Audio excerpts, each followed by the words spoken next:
glad we are only a week away before camp starts because I fully am feeling the dog days of summer here. You know, like, man, we hadn't had an LSU game in a while. There hadn't been nothing LSU related going on for a while. Now, you've had some recruiting, but like on the court, on the diamond, on the field, we've had nothing. Well, not too long from now, actually, I'm pretty sure, don't quote me on this, but I'm pretty sure about a week from now, we're going to be at fall camp. And we're going to be able to see, hey, how good did Garrett Nussmeier take? Or how did Garrett Nussmeier take the next step? Is that something that we're going to be going into the season saying, hey, you know what? You know, those expectations you had on Garrett might just be. You bring over Blake Baker. Hey, man, this defense, okay. They're starting to put some stuff together. Do you look at that offensive line and say, all right, this might be 2019 wide receiver level elite? It's the dog days of summer. It's a Thursday, but nevertheless, I am feeling it. I know that you are as well. We have a huge show in store for you here tonight. We continue on our path, breaking down every single team on LSU's schedule. We will talk about the Texas A&M Aggies. I think it's ironic. Did not put two and two together. We did Texas A&M deep dive last night on Ruffino and Joe show, and just so happens it was LSU's next game. So when I'm breaking things down, I'm like, okay, well, tonight's show we're doing X, Y, and Z. Oh wait, we got to do breakdown teams on LSU schedule. Ironically, it's A&M. Here's a game that I think that people are going to laugh at me at that I don't 1,000% sure know if Vegas isn't seeing what I am seeing, because that game right now is LSU plus 2.5. We'll talk about the Aggies. I think they have so many question marks, but I don't think they're going to be as bad because of all the talent that they have. Now, they've had talent under Jimbo. Like, they had talent under Jimbo. I just think that Elko's a little bit better of a coach than Jimbo Fisher is. So I think that they're going to be different as a team. I think that LSU Texas A&M game is going to be a slugfest. There, I said it. Going to be a tough one going into Kyle Field, especially a late evening or at night. That place is weird, man. All of them are weird. That shit gets weird in there. Doesn't mean that they are not competitors. Doesn't mean they don't compete. I mean, if we're just being honest, you've lost the last two there. You have. So we'll talk about them tonight. I didn't add this or wasn't going to talk about this. I was actually going to talk about the Big Ten and ACC media days that were going on because I got to get to a Ruffino's rants. I love Mac Brown. Love Mac Brown. Really, I do. It's like your old grandpa. Okay? Mac Brown just doesn't get it. He doesn't get it. Fantastic human being, fantastic coach, fantastic at being a leader for the game on how to fix some things. But it's time to catch up to reality here. A little time to catch up to reality. It's not about him being old. I'm not saying anything about him being old and catching up to reality because Dabo Swinney has done the same exact thing, not catching up to reality. We'll talk about Mac Brown. We'll talk about the ACC and Big Ten media days here tonight. We also got to get to recruiting. So, look, I think, the next time that you will see us will be on Monday unless something breaks off and we need to get here. The Bayou Splash is this weekend. I would highly suggest, if you have not done so already, you need to go over to the forum, ayssnetwork.com/forum. It's where I put in just tidbits. I don't run things out there on Twitter. Not like that anymore. Go over to the forum. We give you tidbits. Gave you some big info today on the forum. Didn't put it out in the public. Just letting it be known what was out, what was happening around LSU football ops. We'll talk about the Bayou Splash. Got Jakeem Stewart from multiple people likely to be there. There was a question about it last night. I feel very confident that he's going to be there. Does he reclassify? Is he just going to go into 2026 and no more player in the country from your own state? Must land. No ifs, ands, or buts. Must land. And guys, I got to tell you something. Looking a little bit into the future, the way that you're recruiting defensively, you got some holes. You got some holes you need to fill. But in that front seven, if you do what you're continuing to do in this class and what you have coming in next year's class and what you could potentially get in 2026, I don't know if you're not going to start seeing some vintage LSU defenses again. Too many talented human beings that you would be getting saying, man, I don't know if this team's not going to be really good. So we'll talk about the Splash here tonight as well. And hashtag Ask Blake, thoughts, questions, concerns. You can fire them inside of the Rudy Crew chat. Yes, where is everybody listening to from tonight? We'll get to John Sibley Butler says 985. I'm pretty sure Franktown, he says, Franklinton, but says via the 512, Austin, Texas is in the building. Our good buddy also from the FKT, George Seal says checking in from work in Orange, Texas. Where is Orange, Texas? Let's look that up very quickly. Let's look up where Orange, Texas is. I bet you it's going to be in the podunk of nowhere. Orange, Texas. Let's see where that is on the map. Oh, actually, just past Lake Charles. Okay, just past Lake Charles. I dig it, George. Keep hustling there, brother. Good to have you in here with us. Vic Nettles says, in us we trust. Yes. Yes. Tyler Townsend says, let's go from the 318-31 great. I shouldn't say that I'm originally from the 985. I should just say that I'm from the 318. They have taken me as their own. Anthony says, ask Blake, what is the advantage or disadvantage of him potentially reclassifying to this year?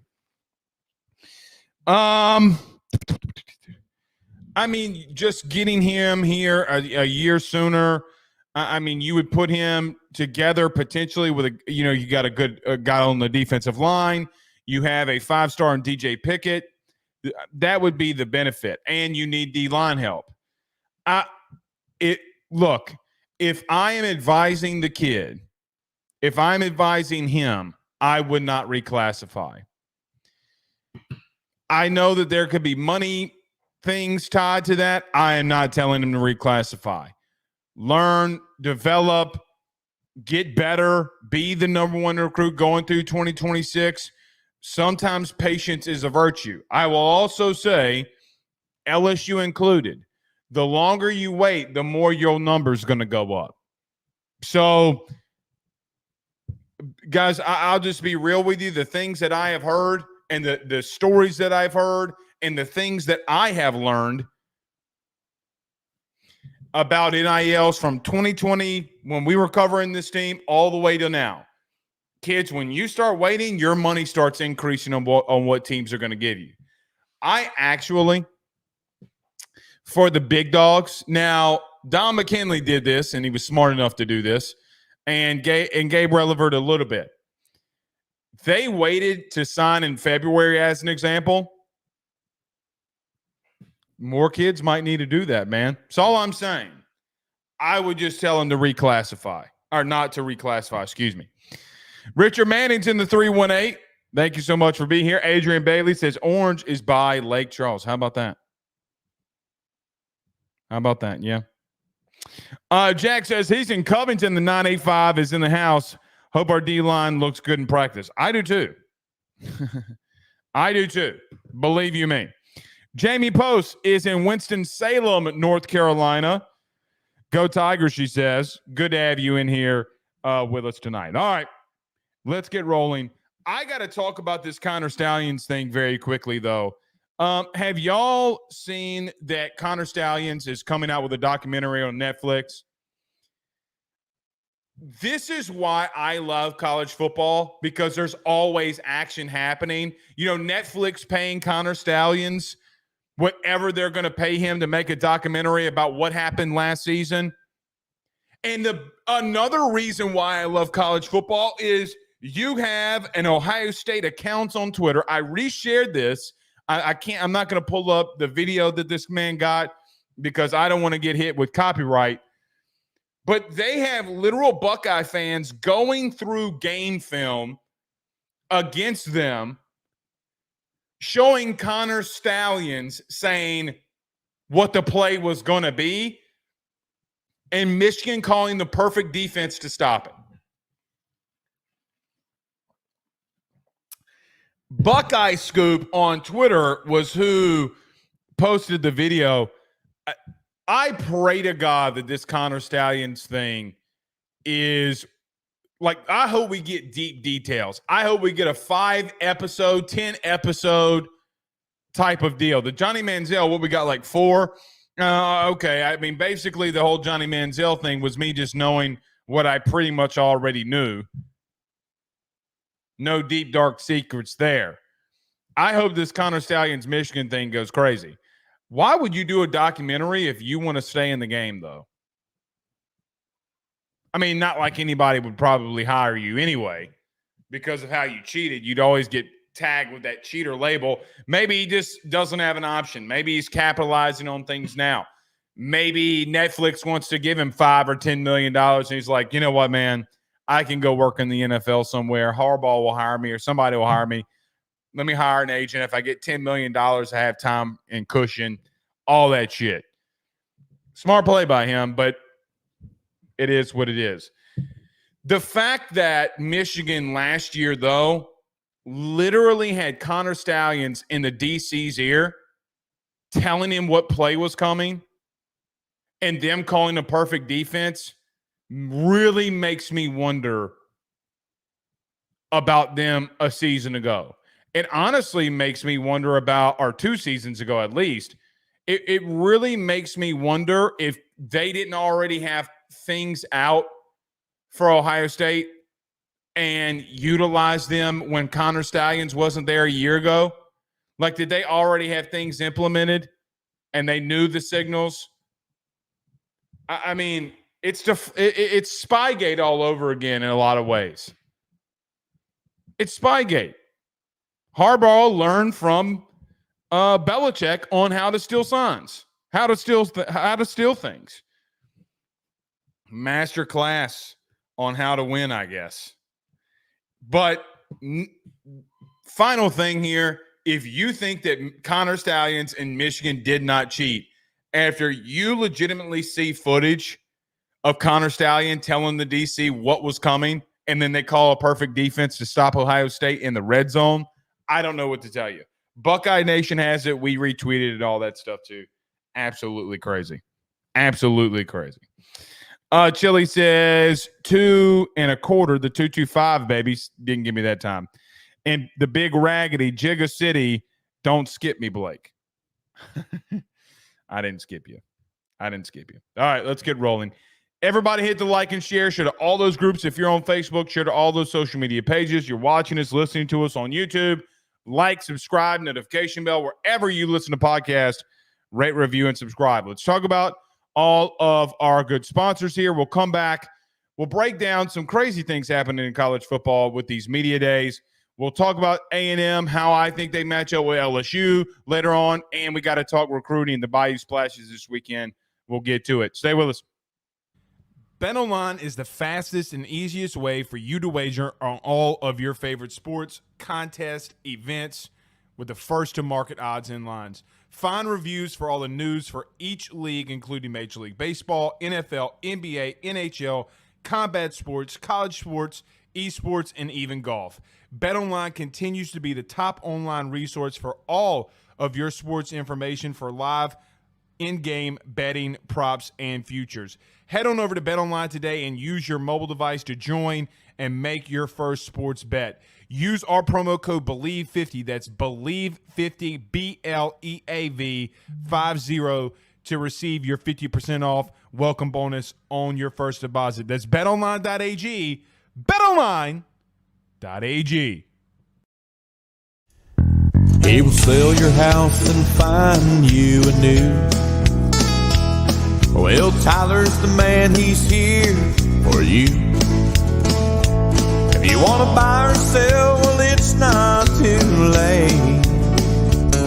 Dial 955-0008. Just call 955-0008. Y'all call Tyler, he'll shoot you straight.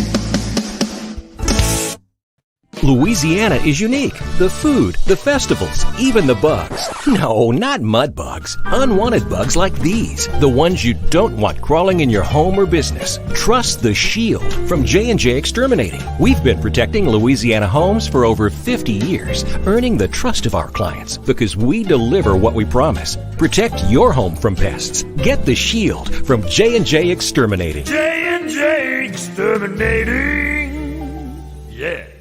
We're back.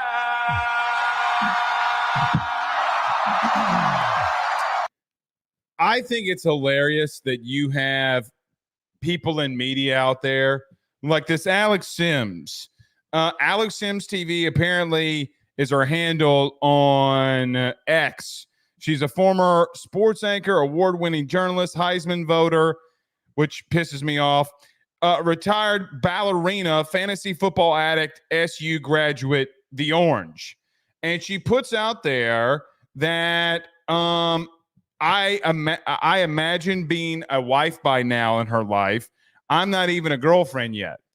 And I just think it's crazy, some of these thirsty hoes that we have out here.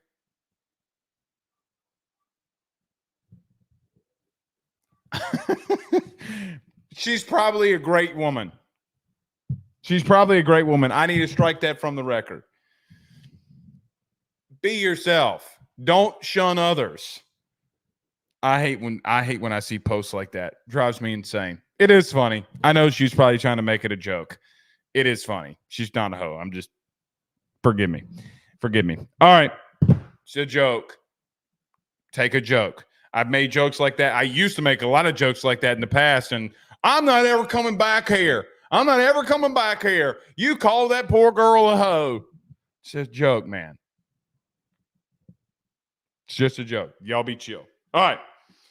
Let's get to it. I don't know if you follow any other media days or conference media days outside the SEC. Your favorite team's probably not in it if you are watching LSU. But unfortunately for me sometimes, I feel like because I do the Ruffino and Joe show, we cover the sport nationally, that I watch these other conference do media days and makes me really excited and happy that we're in the SEC. The SEC does it right. Everybody is on a certain day. They have media row. They go for 4 straight days. You get to talk to players, coaches, and really big depth. Big Ten, they got it like at Lucas Oil Field or Lucas Oil Stadium, excuse me. Come on, man. Come on, man. You're getting outclassed by the SEC. Let's just be real. And the ACC, well, they have their own issues. They're in legal problems with Clemson and Florida State, but looking like nobody really wants Florida State or Clemson at the current moment. Speaking of Clemson, it's interesting because this is looking way too forward if you're LSU. But I wanted to bring this up because next year, you're going to not this upcoming year, because we're in the season now, guys. Start August the 1st, we're in the 2024 season. But going into 2025, you play Clemson. And if memory serves me correctly, you have a home and home with them.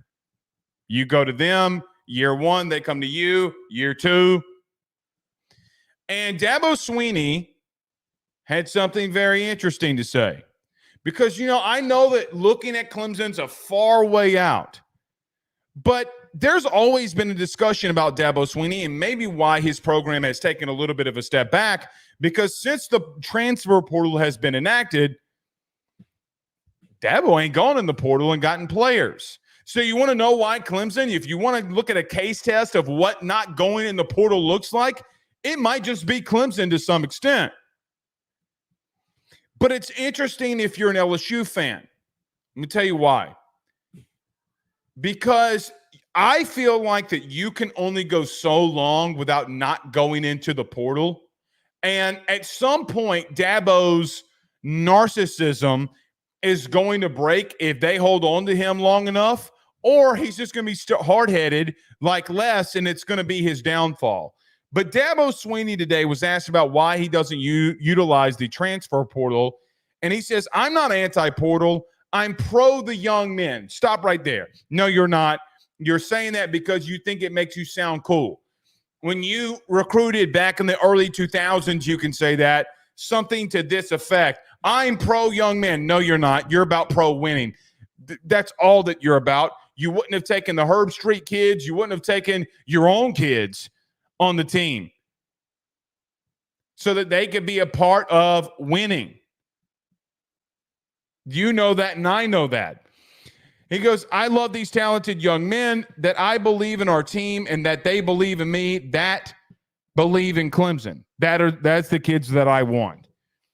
It's going to be interesting, man, because you are under Brian Kelly in a better position. Hear me out. In a much better position when it comes to how you've recruited, how you've stacked depth.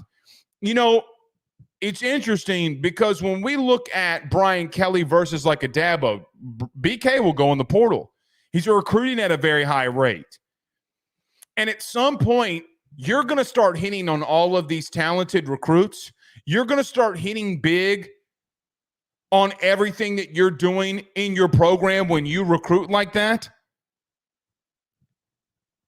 And I look at that Clemson game and start asking myself, hey, man, that's going to be a tough one. The way that they recruit along their defensive line, in and of itself, is going to be a tough game. And by the way, you're replacing at minimum, maybe 3 offensive linemen. Maybe you could get Emory Jones at a very small rate to come back if the season doesn't go well. It's going to go well. There's a likelihood you're replacing 4 offensive linemen next year against that defensive line. But at some point, depth becomes an issue when you're not able to get not only to the 85 scholarship limit, which Dabo and them have not really been able to do at a very successful rate, but the scholarship limit is moving up in 2025 to 105. I think that Clemson does good enough at high school recruiting and retention that you always have to keep your eyes on them because of the way that they recruit the defensive line, the way that they recruit defensively as a whole, even to some extent the way that they've recruited along the offensive line. And they've had a lot of retention. I mean, they had a first-round corner in Nate Wiggins. They've recruited very well in and of himself. But I just got to say, at some point, Dabo's going to have to break that rule, and you play Clemson coming into 2025. How interesting will that game be? Will the real Death Valley please stand up?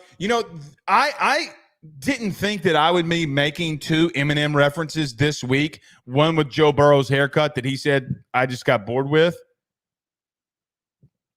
But I did. Speaking of the portal and looking forward to that game, all I would say is I know that's a far way looking out. That's going to be a tough place to play at night. Will the real Death Valley please stand up? Not the only thing that's happened at Big Ten and ACC media days. Dan Lanning took a shot at Kirby Smart after Kirby Smart took a shot at him earlier last week. about Oregon and spending all that NIL money. And then Dan Lanning today coming out and saying at Big Ten Media Days today, I think it was on the Pat McAfee show potentially, saying, yeah, you think that Kirby Smart has had multiple number one overall classes and they're not utilizing NIL? That's what he said on the Pat McAfee show. Dan Lanning is a rising star, in my opinion. Now, luckily, you beat him out for DJ Pickett, and that's really good. I think Oregon might be on to something with Dan Lanning. I'm glad to see Dan Lanning punching back. Good for him. Not the only thing we saw at ACC Media Days, though, or ACC or Big Ten Media Days. I wanted to get to this. I wanted to make it a point. I love Mac Brown. Okay? Love him to death. But Mac Brown was out at ACC Media Days today and caught a headline because in the beginning he says there's been more changes in the last 3 years of me being a head coach than I had in the first 47 years that I was a head coach. Obviously, that is 100% accurate. You can't argue that. But the last sentence is what got me. Amateurism is gone. We're in the mini NFL. Okay. When coaches say stuff like that, they're trying to talk about it in a negative light. Meanwhile, Mac Brown is using a former LSU quarterback to run his season in Max Johnson. I'm so tired of the portal talk that it's guys, we're in there. Stop talking. I mean, yes, does it need to be fixed? Yes, do we have some issues that we need to clean out? I'm with you. But all of you are utilizing it. You know, we look at in here and see all these coaches coming out here saying the portal's horrible. It's horrible. Oh, no, NIL is horrible. Amateurism's dead. Yeah, amateurism is dead because we found out through the Supreme Court, the highest court in our land, that you not paying TV revenue money to players was illegal. That will drop tomorrow morning as the NCAA filed suit. And revenue sharing is here. Yes, you were breaking the law. You better be glad no one went to jail. Now, are you really going to, send people to jail over amateurism? No. But normally, when the Supreme Court makes a ruling and saying that you've been breaking the law, usually there's repercussions. And what the NCAA had to do is pay back $1.5 billion. Y'all keep saying that the NCAA is going to be no more. Guys, they're not blinking at a $1.5 billion lawsuit. Haven't blinked. They haven't let people off. They haven't laid people off. They haven't done anything. Maybe they will. Once they pay that settlement, maybe they will have layoffs. NCAA is still kicking and rocking, unfortunately, for some of us. But Mac Brown, the head coach of North Carolina, amateurism is dead. It's been dead. And I don't want to hear you talking about it in a negative light. And LSU fans, I tell you this at least once a month. I guess this is the time I tell you this month. We have had the best transfer portal than any school in America. No school in America can say that they utilize the transfer portal better than LSU. Paul Skeens comes to mind. Jaden Daniels comes to mind. Tommy Tanks comes to mind. Oh, and let me not forget, Angel Reese comes to mind. So I do see some of you LSU fans every once in a while saying, shit's not going to get fixed until the portal and the NIL gets fixed. If you're LSU, why aren't you taking a step back and saying, you know what? We just had a Heisman Trophy winning quarterback and arguably one of, if not the best pitcher in all of Major League Baseball. We got him from the transfer portal. You might want to take a step back when Angel Reese breaks Instagram again because she's going viral because all of the things that she touches turns to gold.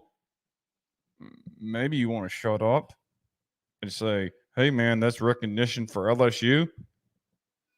I don't understand some of the pushback I get from you sometimes on that, but I think you're going to do it again. I think that you have added or will add, let me rephrase that. I think that at the end of the season this year, you're going to potentially, because of the way that your collective and NIL is starting to come together. I've been talking about this for a freaking 10 days.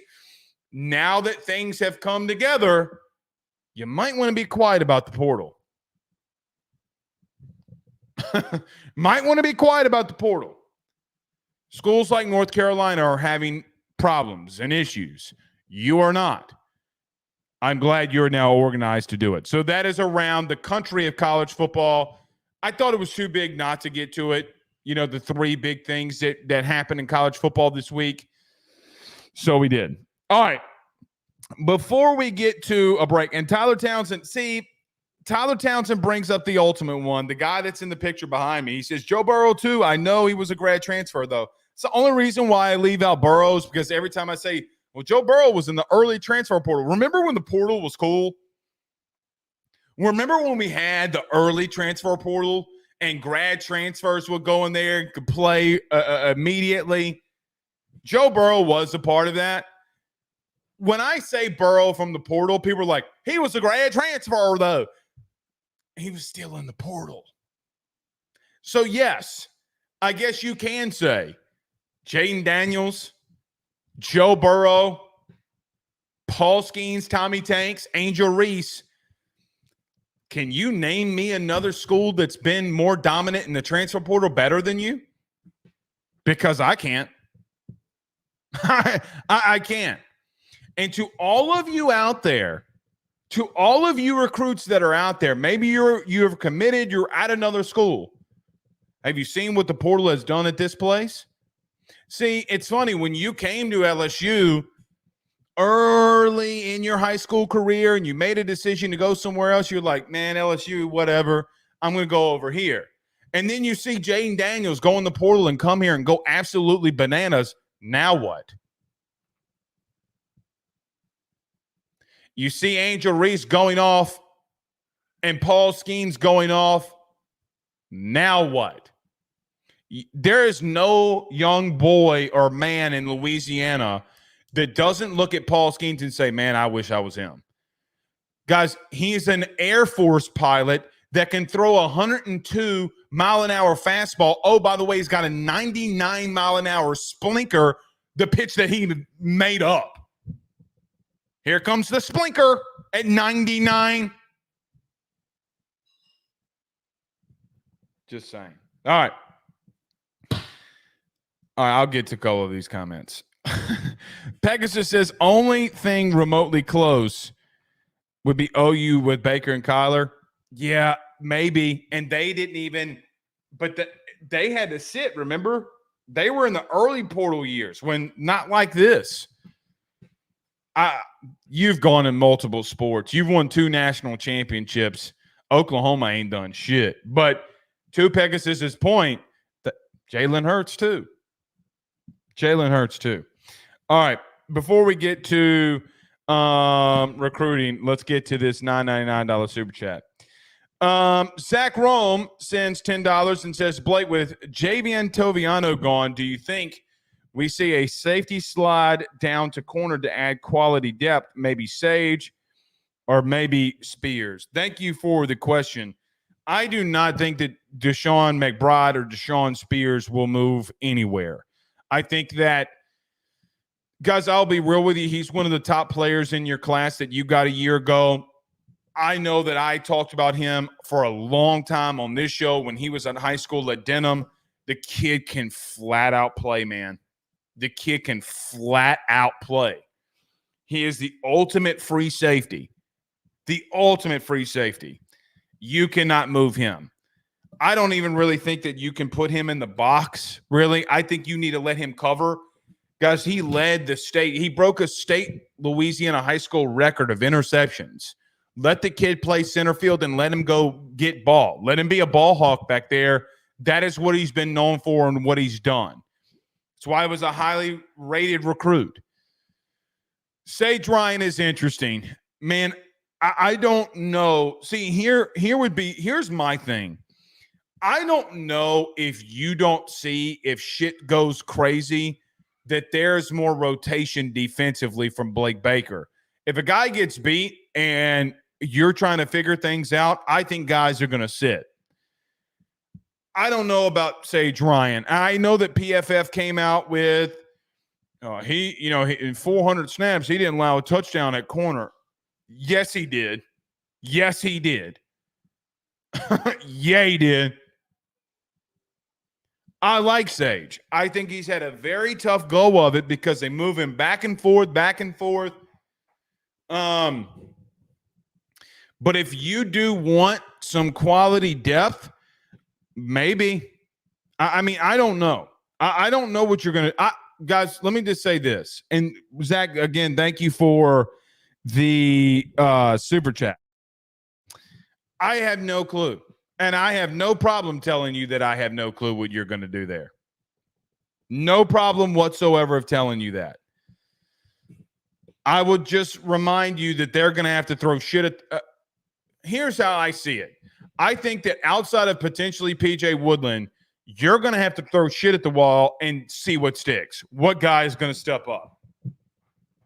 Freshman, sophomore, junior, senior, doesn't matter. Throw shit at the wall outside of PJ and then let him go. But even PJ Woodland, if we're being honest, because, man, if he has a bad fall camp, then what? I mean, you're going to have to just throw shit at the wall and find out what you can do. All right. Jared says, yeah, but my wife is hotter. Hope she's watching. Yeah, very true. Very true. All right. Let's get to the Bayou Splash before we get to a break here. So every summer, and I'm trying to remember who started this. Maybe it was Orgeron. I don't really remember. Maybe it was Frank. When he came back, I can't remember. But we've been doing these Bayou Splash events during the summer, at least from my knowledge, the last 3 years. And it's brought a lot of who's who. Like last year, Bryce Underwood was there, and he was the headline guy. Like, hey, man, Bryce Underwood came to the Bayou Splash. It's where a lot of elite guys come to one event and are there to pretty much hear your biggest sales pitch. Have fun, land that sales pitch. You know, Auburn did something very similar last year, and they landed an elite wide receiver. Now you come into this year, and you have a lot on the line, or potentially could have a lot on the line starting this Friday. Look, there's always some guys that are on campus that I've heard. I put it all on the message board. A lot of the guys that you know. But landing and getting a guy into the splash like a Jakeem Stewart is the ultimate you got to land. Guys, I know that it is a potentially far way away from that young man committing somewhere and potentially from us ever seeing a snap of him in an LSU uniform. I don't know. He could just stay at 2026. Maybe he reclassifies. Who knows what's going to happen? Maybe they can convince him to do it. I don't know. But you're going to have guys like Jamie French that apparently or allegedly is going to try to make their way through Baton Rouge. Harlan Berry is going to be there. The who's who this weekend is going to be at the Splash. You're going to need to go over the forum. We'll be breaking it all down all weekend. Let me say this very quickly. I personally have not felt better about going into this event because BK's done in the last 3 years. I have personally not felt better about where you are as a program than I do going into this one. I think that the last couple of years, you have patched some things together. You've done some things and some patchwork to get things rolling. Now that it feels and seems and believes and feels that you are more organized and that BK has gotten you, ultimately because it falls on him, more organized, I feel better. You're going after big fish. And when you go after big fish, when you go after big game hunting, you got to walk the walk, talk the talk. You can't just walk the walk. If you want to play with the big dogs in recruiting, which you are now and always have been one of them, but guys, you've gone more nationally than you've ever done to land top elite recruits. That's just the bottom line. I feel better about where you're at. Now, there's going to be a lot of updates coming out of this weekend. You know, can you get an Aiden Anding, a corner from Ruston, who guys went up against Tradez Green, who might have been or actually was the number one player in the state last year and plays very good against him. By the way, that's a corner going up against a tight end doing a really good job in coverage against a player that you have right now. You know, getting newly committed guys in here. DJ Pickett, Chase Thomas, et cetera, et cetera, et cetera. Guys, you can start setting yourself apart. Now that Saban is gone, I've always had the question. I've actually posed the question to you. What does LSU recruiting look like post Nick Saban? Now, Saban really has not come into this state under Brian Kelly and poach players. He used to come in this state all the time and poach players. But the last 3 years, I mean, he's done a little bit, not a lot. Other than that first real class with Danny Lewis and Kendrick Law, they haven't really come in here and been able to do anything. Really and truthfully, the last couple of years, it's been the Texas schools that have come in here and plucked somebody from you that you wanted.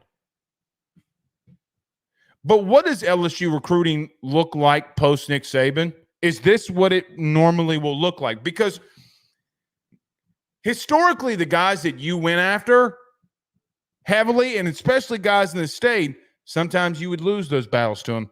You lost a Heisman Trophy winning wide receiver to them. Now, didn't matter because you did have Justin Jefferson, Jamar Chase, Terrace Marshall. But Devonta Smith did win the Heisman in 2020, and you would have taken him here. And I saw somebody yesterday when we talked about Jelani Watkins say, well, Blake, he's 165 pounds. Guys, Devonta Smith was 165 pounds and won the Heisman. What are you talking about? What are you talking about? I think this weekend is going to be absolutely massive. I think that you have the potential to separate yourself if you're able to do what I know that you're capable of doing. Doesn't mean that you will, doesn't mean that you won't. But the opportunity is right now. Because I look at the defensive line as a whole. I look at what Bo Davis has done right now and what he's going to continue to do in recruiting through the high school ranks. He is not done. I see what you're doing at edge. I see what this state is going to provide you next year when it comes to high school football recruiting. Guys, you have 3 defensive linemen. 2 of them in this state are top 5 overall prospects in the country. That's when you start having elite units. That's when you have a Georgia-sized unit. That's how you build shit like that. You continue to do what you're doing with guys like Jakeem Stewart. Sky's the limit, man. Sky is the limit. Set the bar. Don't try to chase the bar. So we'll see. Be on the forum. There'll be a lot of updates this weekend. One final thing on recruiting before we get to this A&M and then get out of here. I posted this picture last night on Twitter and going to take a quick little moment of silence and give a humble brag. I told you that your boy was recruiting at a high level on College Football 25. We will not, me and you, will not have a program at LSU that's not elite at recruiting. We won't. We will be a top 2 class at minimum. In case you missed it, your boy got 35 commits in College Football 25. Rated the best class ever created in history. 8 5-stars. 8 5-stars in one class. Corners, safeties, defensive tackles, the number 1 overall quarterback in the country. Oh, wait a minute. That sounds a lot like LSU's somewhat doing in real life. Huh. Interesting. Very interesting. Oh, by the way, speaking of recruiting, I got Zachariah Branch from USC from the transfer portal. I know you guys probably don't want to play with USC. Zachariah Branch on College Football 25 is literally a cheat code. It's a cheat code. I don't know if he's going to be like that in real life. He transferred from USC to LSU because of me, clearly. He got hurt in the beginning of the season this past year in my dynasty. He was out for 9 weeks. 9 weeks. Came back for the Alabama game. Had 14 catches, 187 yards, and 3 touchdowns. I kept feeding them the rock. Kept feeding them the rock. Get your playmakers the football. I'm in year 2 of my dynasty. Shelton Sampson had over 1,000 yards receiving. Zachariah Branch had over 1,000 yards receiving. Chris Hilton Jr. had over 1,000 yards receiving. And yes, I did have 4. Xavier Thomas had 1,000 yards receiving. Just saying. Just saying. I think I found a hack. Only Toss Dive says, where is it? I am giving up 26 points per game and 330 yards. I am not good on defense either. However, this is what I did. I'm literally stacking my entire roster with defense. All I am doing is recruit. Like, guys, did y'all saw the picture? I have the top 2 defensive tackles in the country and 2 of the top edge rushers in the country. You got to stack yourself on defense, man. Because offense, you're gonna be good enough to score. Most people are better on offense than they are defense anyway. All right. Let me get to a quick break. We'll come back. We continue on our path of doing these deep dives for every LSU team that's on our schedule. We'll come back, talk about Texas A&M before we get out of here. Let's pay some bills. We'll be right back. Stay with us. Guys, you might know my good friend Carol Falls and all the great service that he provides over at State Farm. He is your good neighbor after all. But did you know State Farm has surprisingly great rates as well? Along with the great neighbor service, State Farm agent Carol Falls has surprisingly great rates for everyone inside the state of Louisiana. So call him today at 985-395-4300, 985-395-4300 for all of those surprisingly great rates on auto, home, and life insurance needs. Like a good neighbor, State Farm is there, and individual premiums will vary by customer. All applicants subject to the State Farm. Guys, I want to talk to you about our good friends over the Drake Williams Law Firm and Drake Title Company. Are you facing tough times due to an injury from a car accident, navigating the complexities of divorce, or purchasing a new home? At the Drake Williams Law Firm and Drake Title Company, they understand the challenges you're going through, and they are here to help. The lawyer team of Ernie Drake III, Ryan J. Williams, and Summer Vignair, along with Morgan Daniels, have the experience and proven track record to give you that peace of mind.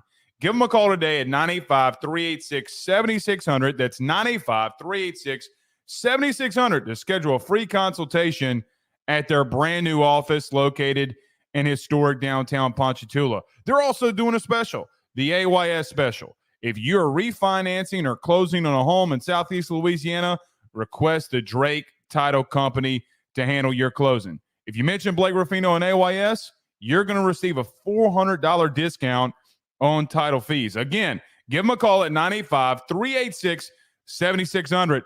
Let them know that Blake Ruffino sent you on by. Louisiana is unique. The food, the festivals, even the bugs. No, not mud bugs. Unwanted bugs like these. The ones you don't want crawling in your home or business. Trust the Shield from J&J Exterminating. We've been protecting Louisiana homes for over 50 years, earning the trust of our clients because we deliver what we promise. Protect your home from pests. Get the Shield from J&J Exterminating. J&J Exterminating. Yeah. J&J has protected Louisiana homes and businesses for over 60 years. Call him today, make pests go away. J&J Exterminating. Yeah. All right. So we continue on our path of breaking down or doing a deep dive on each team that LSU is going to have on their schedule. Tonight, we land on Texas A&M, and I am going to try very hard to not make it sound like I'm speaking out of both sides of my mouth. Because when I look at Texas A&M, I think about a team that, man, might be pretty good on both lines of scrimmage yet again. I really do think that they still have a lot of really good talent that returns. They went and got guys like Nick Scourton at the edge that I think the battle between him and Will Campbell is going to be an outright slugfest. But they still got a lot of guys returning along their offensive line. They still have a really strong unit at running back. Connor Weigman is still a very talented quarterback, and I think that they have some good receivers. The question is going to become, really, what do they do at linebacker, and is their secondary going to be any good? If they do have a decent secondary, I don't know if they're not a pretty good team on paper. I think they're very much a talented team. Somewhat kind of feel like they reloaded. Shamar Stewart returns. He's moving into the interior. Now, you do have to replace, if you're A&M, Edgerrin Cooper from Covington, I might add. They have question marks in what we've always talked about, their back seven of the linebackers and DBs. But at both lines of scrimmage, they're going to be moderately pretty good. Now, going into this game, LSU will have to travel to Kyle Field. Probably a 2:30, 3:30 potentially game that is at night. And let's just be honest, the last 2 years, you have not been able to go in there and win. You should have had a 10-2 season under Brian Kelly in year one before you went to Texas A&M and laid an egg before you played for the SEC championship game. You fell bad in that one. You got pushed around by a 5-7 football team that wanted it more than you. But A&M did the biggest thing that everybody had been talking about over the last 2 years. They did pay Jimbo his buyout. They did get him out of there, and they went and got a guy who they think can lead A&M and Mike Elko back to where, or not really back to where they once were, but get them to a place where they've kind of never been, if we're being honest, in this millennia. In this millennia, they have not been there. I look at their offense and say, man, I really think that they're going to be able to run the football. I think Colin Klein, if he calls things the right way and he has an offense that they're just trying to get north and south and not trying to go east and west, and they lean on this offensive line, guys, they got guys. Chase Basantis is still there. He did wind up going in the portal, then going back, but you have two really good running backs, and I think that they're vitally underrated at receiver post Evan Stewart. I got to be honest, I was watching some A&M games early last week. I rewatched them play Alabama. I rewatched, I think, the Ole Miss game there at the end. And I look at a guy like Moose Muhammad who's all over the place, literally all over the place. Late in games when they need to score, Max Johnson's either going to his brother at tight end or he's going to Moose Muhammad, and the kid was making plays. I do think that they're going to be fine. I just feel in my brain when I look at them on paper, man, this team could win 9 games. I think they're talented enough. I think they've got a good enough coaching staff. On paper, they have enough to win 9 games. Stop right there. Stop right there. Hold it. Because that's what my brain is telling me when I look at the talent that they have on their roster. My gut tells me, not so fast, my friend. I want to be level-minded and say to myself, you know what, man, at some point you got to just go out there and prove it. It doesn't matter about what we talk about. Doesn't matter about all the talent that you've brought in. At some point you got to go out there and prove that you are who you say that you are. You know, A&M says that they're a big dog. They don't look like it in football. I mean, let's just be honest. They don't look like it in football. If they think that they're one of the big dogs in the SEC, then what they've done on the field has not proved that to come and be. It has not. You can't look at A&M over the last decade out of one, and other than one season, maybe the Manziel season, because if that's what they have, if that's their big seasons in the SEC, if that's their big things that they do, you're not a big dog. You know who you are? Kentucky. Kentucky will have a big year randomly at will, but you might not even be Kentucky based off of what you've done the last 2 seasons under Jimbo Fisher. Now, coming from a guy who's an LSU fan, the last 2 years under Orgeron really sucked, but the very next year, or the first year of Brian Kelly, we went to an SEC championship game. My gut says, Blake, don't trust him.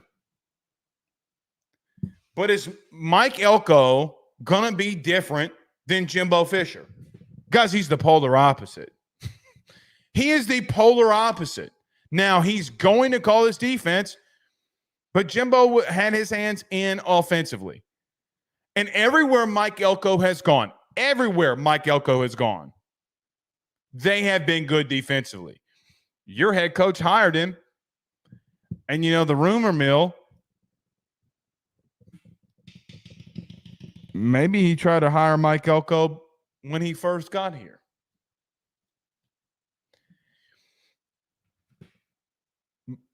They're going to be solid defensively. They're going to be hard-nosed. They're going to be tough. That is a Mike Elko portrayed football team. And I think they're going to do it. Actually, I know that they're going to do it. They're going to be tough. The question becomes, can you go into Kyle Field against that team potentially at night and beat them? Guys, I'm going to put a question mark at this game for me, because I look at them and say, you know what? You should beat them. Like, relatively, LSU should be able to go in Kyle Field based off of where both programs are at. You should beat them. Why does Vegas have LSU plus 2.5? Why does Vegas have LSU an underdog going to Kyle Field in preseason? The reason I think that is because of how close those games have been. You know, you couldn't go in there in 18 and beat them. You couldn't go in there in 20 and beat them. You couldn't go in 22 in there and beat them. Guys, actually, I lied. The last 3 times that you've been to Kyle Field, you haven't beat them. Burrow, Daniels, neither Heisman Trophy winning quarterback was able to beat him.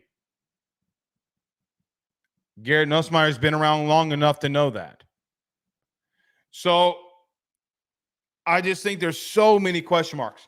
If LSU lost this game, would I be shocked? Guys, I'm going to be real with you. I would not be. I know I'm going to get a lot of pushback on that. I know that people in the comments are going to rip me alive for it. I will tell you, at some point when you have that much talent, if the coaching is there, it's going to break through. You know, we started the show off by talking about Connor Stallions. Stay with me.